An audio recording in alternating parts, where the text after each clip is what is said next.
कुर्बान जावा मेरे रब ने मेरे महबूब को बना के फरमाया सोनिया जिन्नियां भी दरख्त ने इन्हां दियां कलमां बन जान ते दरियावां च जिन्ना पानी समंदरां दे च इन्हां दी स्याही बन जावे लेकिन मेरे महबूब दी शान लिख दिया सब कुछ खत्म हो जाएगा पर सरकार की सिफत खत्म नहीं होगी।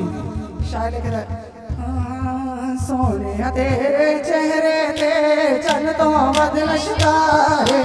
सोनिया तेरे चेहरे ते चन तो वध लश्कारे सोनिया तेरे चेहरे ते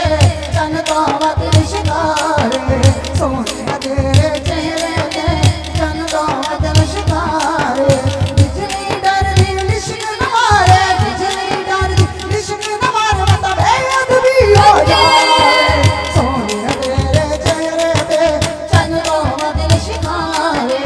सोनिया तेरे चेहरे ते चन तो वध लश्कारे हुस्न खुदा ने ऐना देता ताब न चले जावे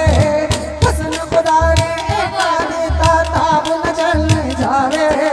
वह तुम्हारे चेहरे वर्गा वह तुम्हारे चेहरे वर्गा और नजर आवे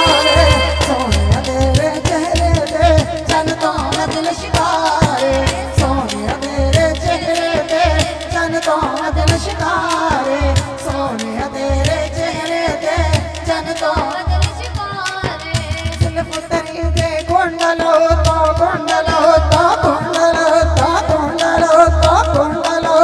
हर कोई वारी जावे जुल्फ तेरी दे कुंडलो तो हर कोई वारी जावे जुल्फ तेरी दे कुंडलो तो हर कोई वारी जावे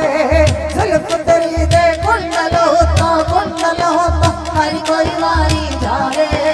हुस्न तेरे नु वेख के आता हुस्न तेरे नु वेख के आता आशिक जान लुटावे सोनिया तेरे चेहरे ते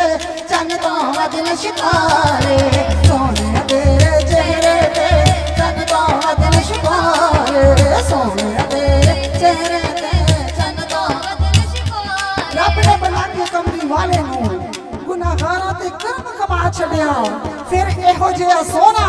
बनाना नहीं सारा हुस्न मोहम्मद दा छड़िया सोनिया तेरे चेहरे ते चन तो वध लश्कारे सोनिया तेरे चेहरे ते चन तो वध लश्कारे दो जग दे सरदार तुसी ओ उम्मत दे गमखार तुसी ओ दो जग